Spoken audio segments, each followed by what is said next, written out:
Okay, let's talk about something that's been bugging me for a while, vitamin B12 deficiency.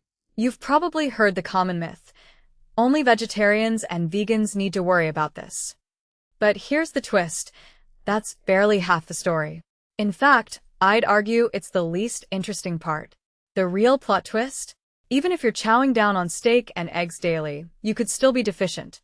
And that's what makes this topic so fascinating to me. Let's unpack why. So here's the setup. B12 is essential for your nerves, red blood cells, DNA synthesis, basically your body's entire operation manual. But here's the kicker.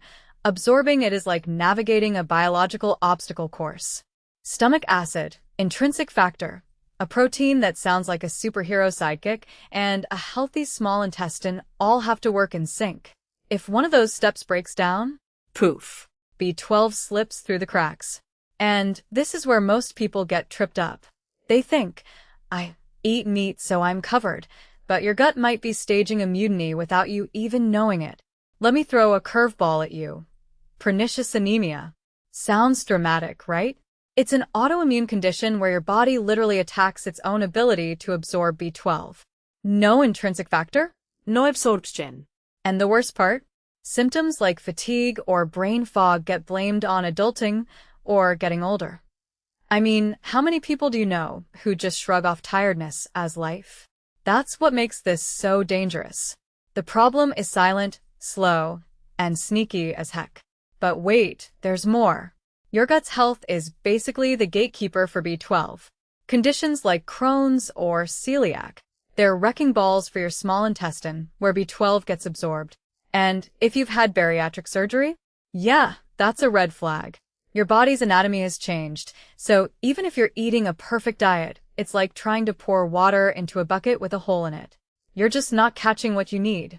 Now, here's a detail that'll make your jaw drop. Everyday medications. Metformin for diabetes, proton pump inhibitors for heartburn, they're quietly sabotaging your B12 levels. And no, you shouldn't stop taking them without a doctor's advice, but you should be asking questions. Like, hey doc, should I get my levels checked? Because here's the thing, these drugs are lifesavers for millions, but their side effects often fly under the radar. Age is another curveball. As we get older, our stomach acid production drops. And without enough acid, B12 can't even start its journey. So grandpa's senior moments or grandma's fatigue might not just be part of aging. They could be screaming for a B12 test. And yet, how often does that happen? Probably not enough. Let's not forget the wild cards. Alcohol abuse, nitrous oxide, yes, laughing gas, and even genetic quirks. These are the plot twists no one sees coming.